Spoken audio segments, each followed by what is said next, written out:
Shalom sahabat Kabari, senang sekali kita bisa bertemu kembali.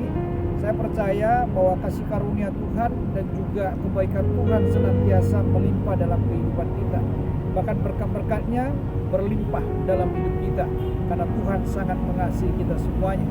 Sahabat Kabari yang dikasihi Tuhan, pada kesempatan kali ini kita mau memperhatikan seorang ibu yang begitu mengasihi anaknya dan seorang ibu yang mau berkorban untuk anaknya. Apapun dilakukan seorang ibu, asal anaknya bisa sembuh.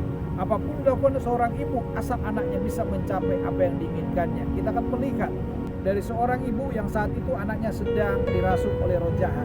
Kita akan baca dari Matius 15 ayat 28. Firman Tuhan berkata demikian, maka Yesus menjawab dan berkata kepadanya, hai ibu, besar imanmu, maka jadilah kepadamu seperti yang kau kehendaki. Dan seketika itu juga anaknya sembuh. Dari seorang ibu ini kita belajar mengenai iman yang besar. Sahabat kabar yang dikasihi Tuhan, iman ibu ini dikatakan oleh Tuhan Yesus besar, bukan tanpa alasan, bukan tanpa proses yang dilewatinya. Dan kita tahu bersama bahwa yang sakit bukan ibu ini, yang sakit adalah anaknya. Anaknya dirasuk oleh roh jahat. Kenapa Tuhan Yesus berkata bahwa iman ibu ini besar? Karena ibu ini melewati proses-proses yang Tuhan sendiri yang melakukannya kepada ibu ini. Proses yang pertama yang dilakukan Tuhan kepada ibu ini adalah bahwa ibu ini ditolak oleh Tuhan Yesus, tetapi ibu ini tidak mundur. Itu yang pertama. Ketika Tuhan Yesus menolak ibu ini, dia tidak mundur. Dikatakan Tuhan Yesus dalam ayat 24 dari Matius 15 tadi, jawab Yesus, aku diutus hanya kepada domba-domba yang hilang dari umat Israel. Memang ibu ini bukan orang Israel, tetapi ketika dia ditolak oleh Tuhan Yesus dengan perkataan itu, dia tidak mundur sama sekali. Dia tetap datang menghampiri Tuhan, dia tetap mendekat kepada Tuhan, dia tetap mengajukan permohonannya kepada Tuhan dan memohon kepada Tuhan supaya Tuhan berbelas kasih untuk menyembuhkan anaknya yang ada di rumah. Dan kita melihat itu proses yang pertama.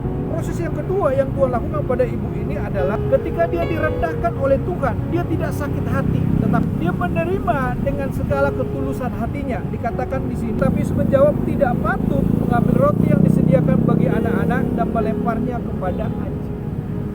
Coba saudara bayangkan ayat ini.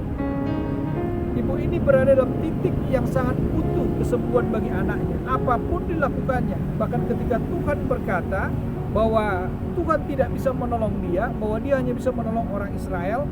Dan ketika Tuhan Yesus berkata kepada ibu ini bahwa dia hampir disamakan kepada anjing, dia direndahkan, tetapi dia tidak mundur sedikit pun, dia tidak sakit hati, tetapi justru dia semakin yakin bahwa Tuhan pasti menolong dia. Dia sadar keberadaan hidupnya, dia sadar keberadaan dirinya bahwa memang dia tidak layak. Dia hanya berharap belas kasihan daripada Tuhan supaya anaknya sembuh. Dua hal inilah yang dilihat oleh Tuhan Yesus, sehingga Tuhan Yesus berkata kepada ibu ini bahwa imanmu besar. Sahabat kabar yang dikasihi Tuhan, iman yang besar itu tidak tercipta begitu saja, tetapi iman yang besar itu melewati proses yang berat. Iman yang besar itu melewati proses penolakan, tetapi tidak merasa tertolak.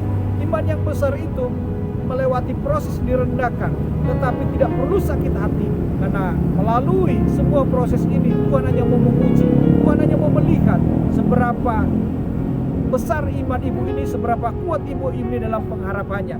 Dan kita tahu bersama, dikatakan tadi bahwa anaknya sembuh. Di dalam perbandingannya, di dalam Markus 7 ayat 30 dikatakan perempuan itu pulang ke rumahnya, lalu didapatinya anak itu berbaring di tempat tidur, sedang setan itu sudah keluar.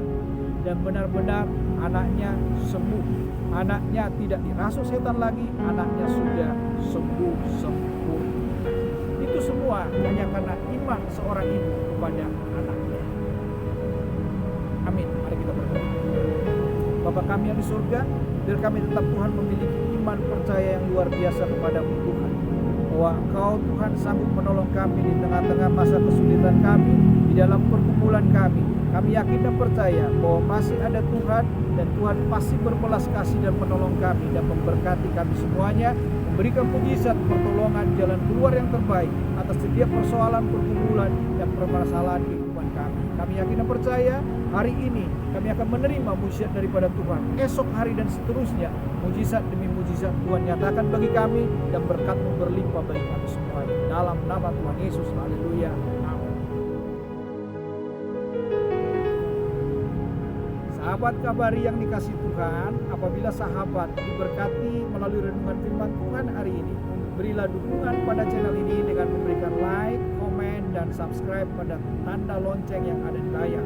Dan jangan lupa, bagikanlah renungan ini pada sahabat yang lain, supaya mereka juga dikuatkan dan